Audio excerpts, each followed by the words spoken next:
alım. Bax, elə vaxt olur ki, idmançı uduzur. Bax, biraz öncə söylədiniz, uduzan vaxt olur. Uduzur.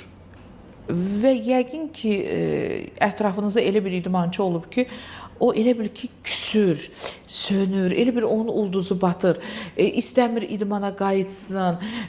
Bunu əgər biz belə baxanda ona psixoloqlar söyləyirlər ki, o psixoloji travma alıb. Yəni, belə deyirlər, bilmirəm, düz deyirəm yoxsa yox. Deyirlər ki, onu o vəziyyətdən çıxartmaq lazımdır. Ətrafınızda və yaxud tələbələrinizin içərisində elə bir tələbə oldu mu ki, özünə qapandı, idmandan uzaqlaşmaq istədi.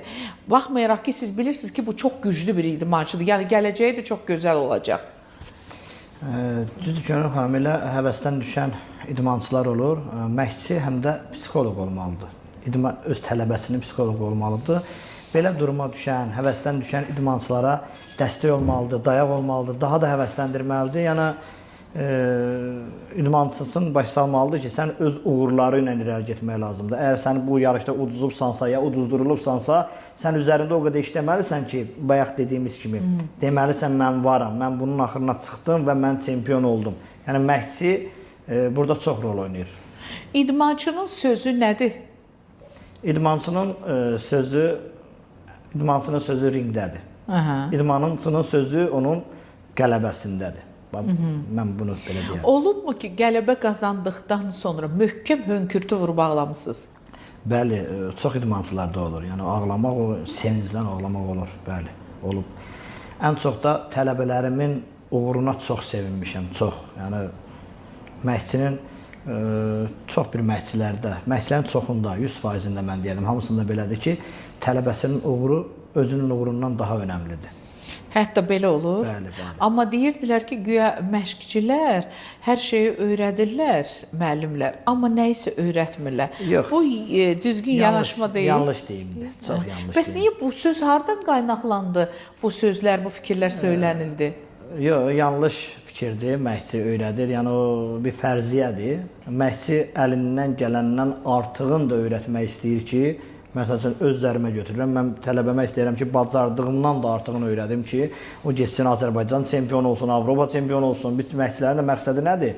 Çempion yetişdirək. Vətənimizin bayrağını dalğalandıran, Azərbaycan idmanına xidmət edən boksçular, çempionlar yetişdirək və cənab nazirimiz tərəfindən, cənab prezidentimiz tərəfindən bir fəxri fərmana, mükafata layiq görülək.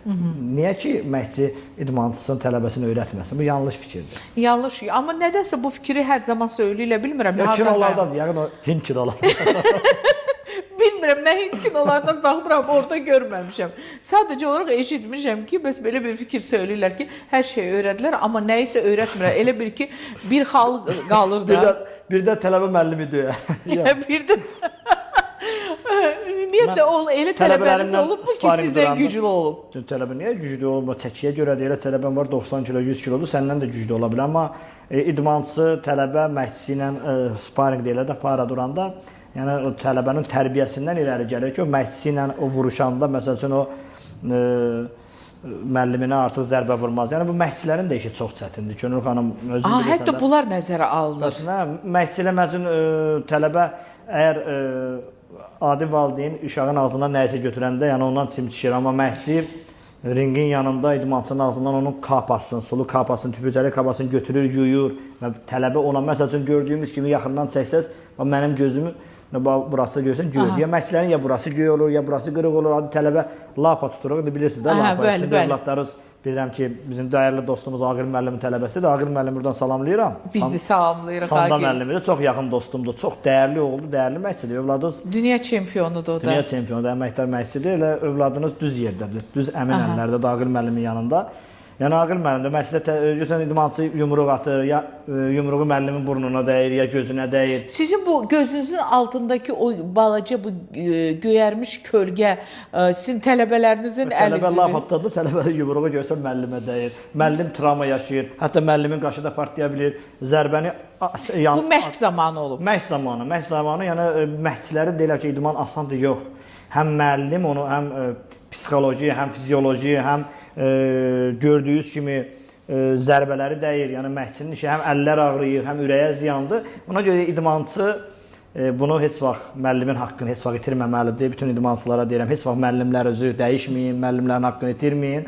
Yəni əgər idmançı gedib bayraq qaldırırsa, Azərbaycan idmanına xidmət edirsə, həm dövlət tərəfindən, cənab prezident tərəfindən o dəyərləndirilir həmin idmançı. Ona görə məşqçinin bu qədər gördüyü əziyyətləri heç bir idmançı itirməsin. Yəqin mənimlə razılaşarsınız ki, idman müəllimlərinin belə deyim, istər əlləri olsun, istər üzü, istər bədəni, yəni o qədər zərbə alır ki, bir növ bərkiyir, dəmirləşir. Yəni adi bir insana bir sillə vuranda görsən ki, əl izi qalır. Amma idmançılar, idman müəllimləri xüsusilə də o qədər işləyirlər ki, onlarda elə bir ki, bu adi bir hala çevrilir.